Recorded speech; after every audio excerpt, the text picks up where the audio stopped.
Good morning, students. Our today topic is role of atmosphere.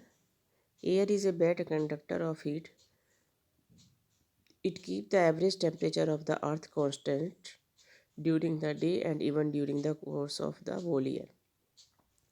Air जो है heat की bad conductor होती है, जिसकी वजह से अर्थ का जो टेम्परेचर है मेंटेन रहता है दिन में, रात में और पूरे साल. Prevents the sudden increase in temperature during daytime and during night. It slow down the escape of heat into outer surface. ये सडन इंक्रीज जो टेम्परेचर होता है उससे एटमॉस्फेयर अर्थ को सेव करता है दिन में, रात में और पूरे साल, क्योंकि धीरे धीरे बढ़ता है, धीरे धीरे कम होता है. मून पर जैसे एटमॉस्फेयर नहीं है तो वहाँ पर जो है टेम्परेचर 190 से 110 डिग्री सेंटीग्रेड वेरी करता है.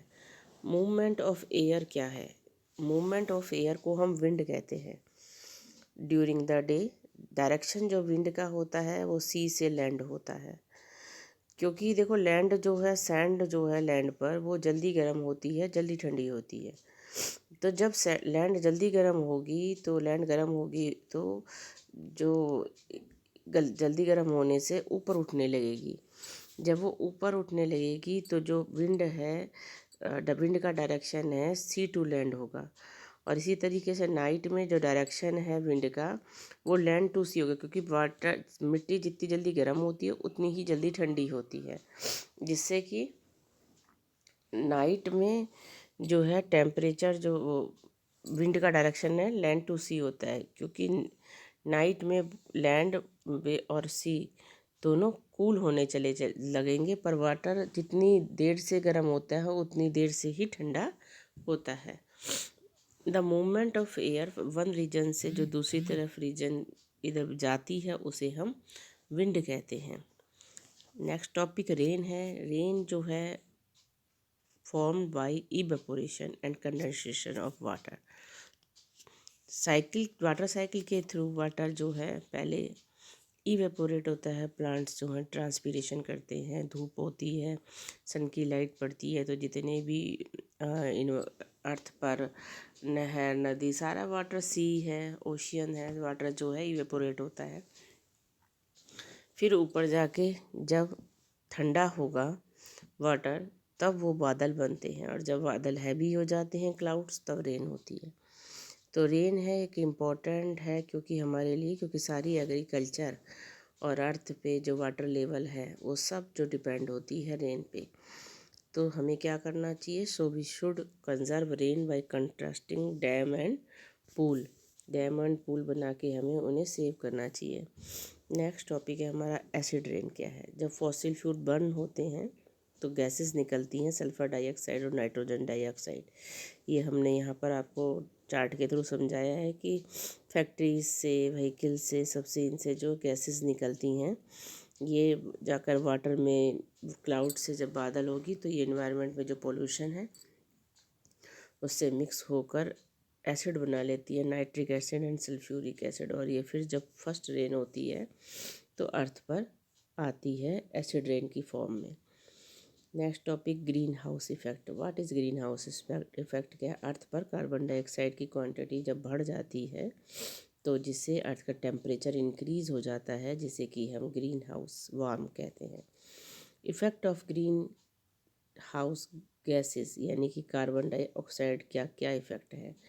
इससे इंटेंसिफाइज ग्रीन हाउस इफ़ेक्ट है, लीड्स टू ग्लोबल वार्मिंग है, increase in average temperature of earth है, may lead to melting of polar caps. Polar ईयर पे बर्फ़ जो है मेल्ट हो रही है, और जो कोस्टल सिटीज़ है वो सबमर्ज हो रहे हैं.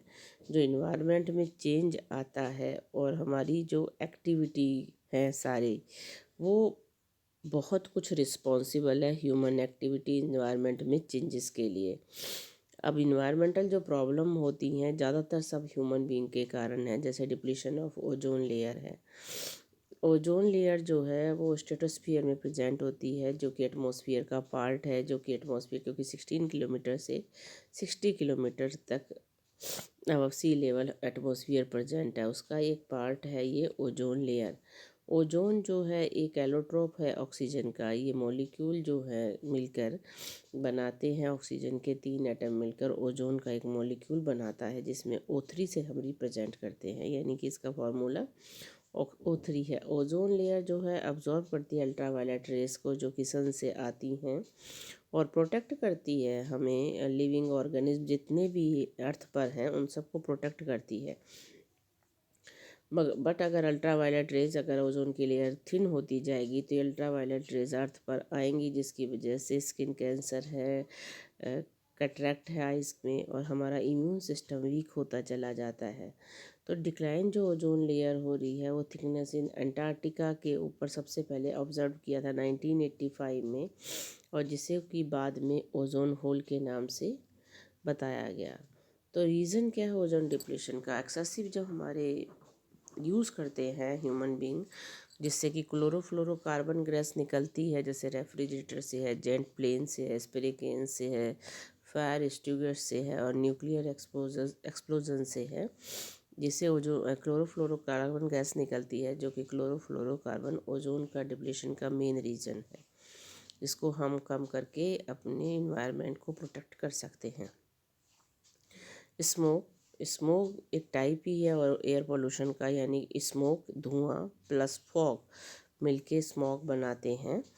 और ये स्मॉग जो है ज़्यादातर जब विंटर स्टार्ट होने लगती है, तो जब बहुत सारा एयर पोल्यूशन होता है, तो ये सिटीज़ में इजीली आपको अक्टूबर नवंबर में खूब स्मॉग दिखाई देता है, जिसकी वजह से जो है विजिबिलिटी बहुत कम हो जाती है।